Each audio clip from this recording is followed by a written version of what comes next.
रात का सन्नाटा छाया हुआ था। चारों ओर एक अजीब सी खामोशी थी, जैसे प्रकृति भी इस रहस्यमयी रात का हिस्सा बन गई हो। हवा में ठंडक थी और हर चीज पर एक रहस्यमयी चादर सी बिछी हुई थी। चांद की धुंधली रोशनी में विजयगढ़ का किला एक भयानक साया बना हुआ था। यह किला, जो कभी वीरता और शौर्य का प्रतीक था, अब एक खंडहर में तब्दील हो चुका था। उसकी ऊंची ऊंची दीवारें और बुर्जें अब भी अतीत की कहानियां बयां करती थीं। सदियों पुराना यह किला अपने अंदर अनगिनत रहस्य समेटे हुए था। इसके हर कोने में एक कहानी छुपी हुई थी, जो समय के साथ धुंधली हो गई थी।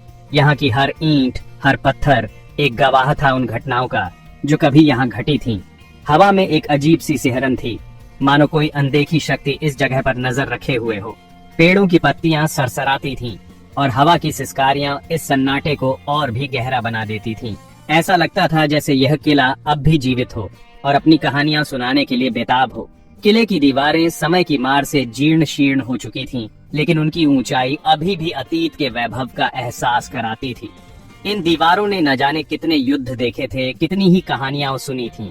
हर दरार, हर टूटन एक नई कहानी कहती थी। किले का मुख्य द्वार टूटा हुआ था, जैसे किसी भयानक युद्ध का गवाह रहा हो। यह द्वार, जो कभी सुरक्षा का प्रतीक था, अब एक खंडहर में बदल चुका था।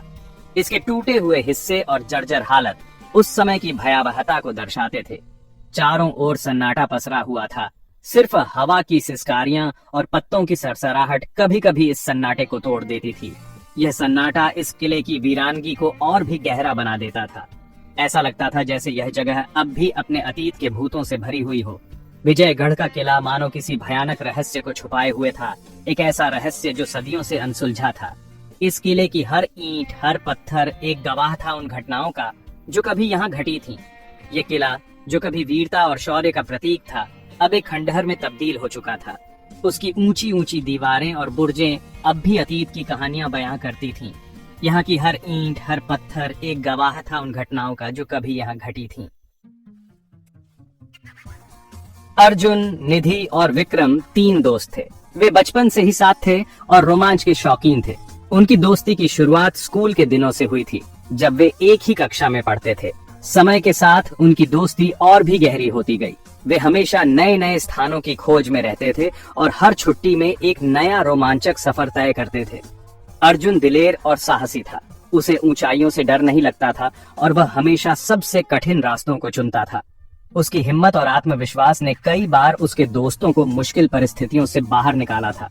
निधि जिज्ञासु और तेज दिमाग वाली थी।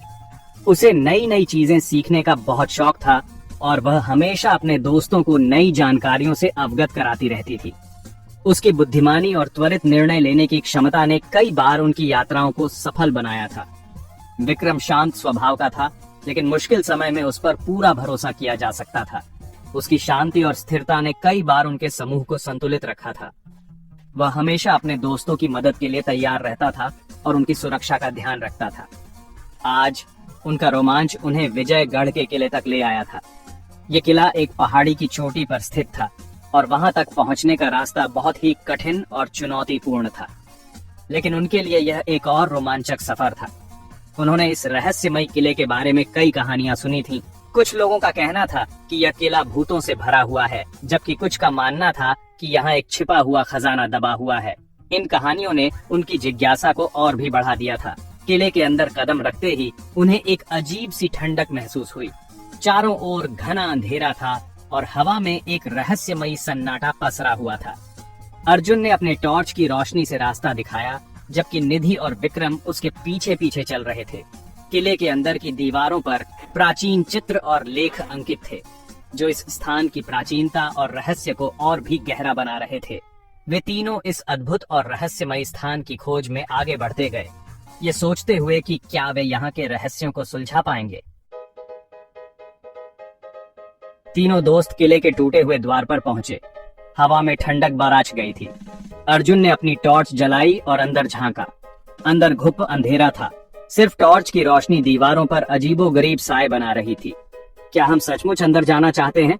निधि ने झिझकते हुए पूछा। ये जगह मुझे डरा रही है। डरो मत निधि, विक्रम ने कहा। हम साथ हैं, अर्जुन ने कहा। चलो अंदर चलते हैं और देखते हैं कि इस किले में क्या राज छुपे हैं। किले के अंदर समय मानो ठहर गया था।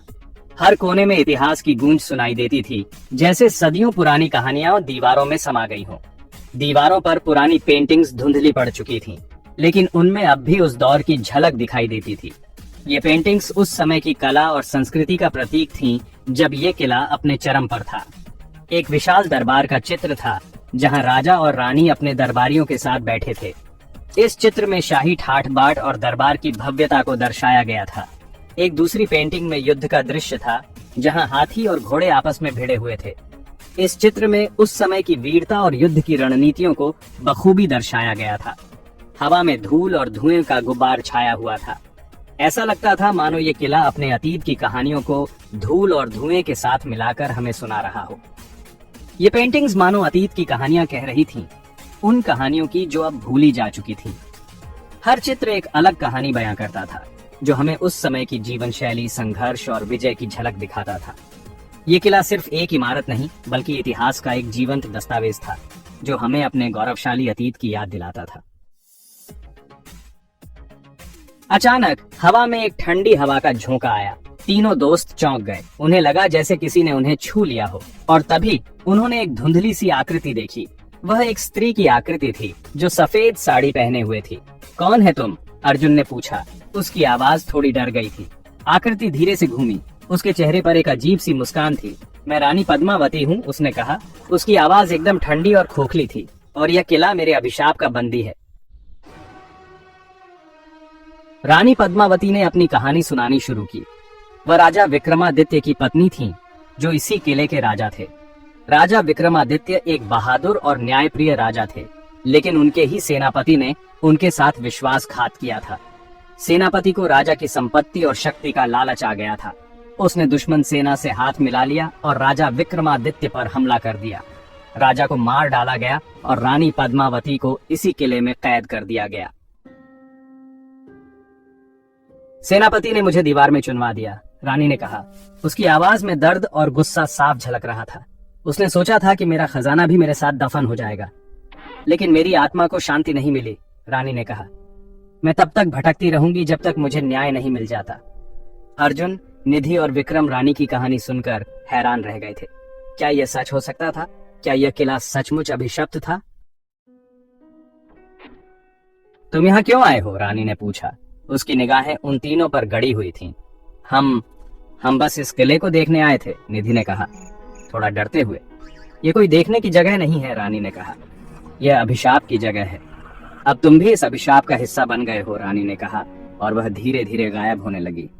तुम्हें मेरी मदद करनी होगी। रानी के शब्द हवा में गूंज रहे थे। तीनों दोस्त अकेले रह गए थे, ठंड में ठिठुरते हुए। उनके सामने एक बड़ी चुनौती थी। क्या वे रानी पद्मावती को न्याय दिला पाएंगे? क्या वे इस अभिशाप को तोड़ पाएंगे? विजयगढ़ का किला अपने अंदर कई रहस्य समेटे हुए था। अर्जुन, निधि और विक्रम को इन रहस्यों को सुलझाना था, लेकिन क्या वे इसके लिए तैयार थे?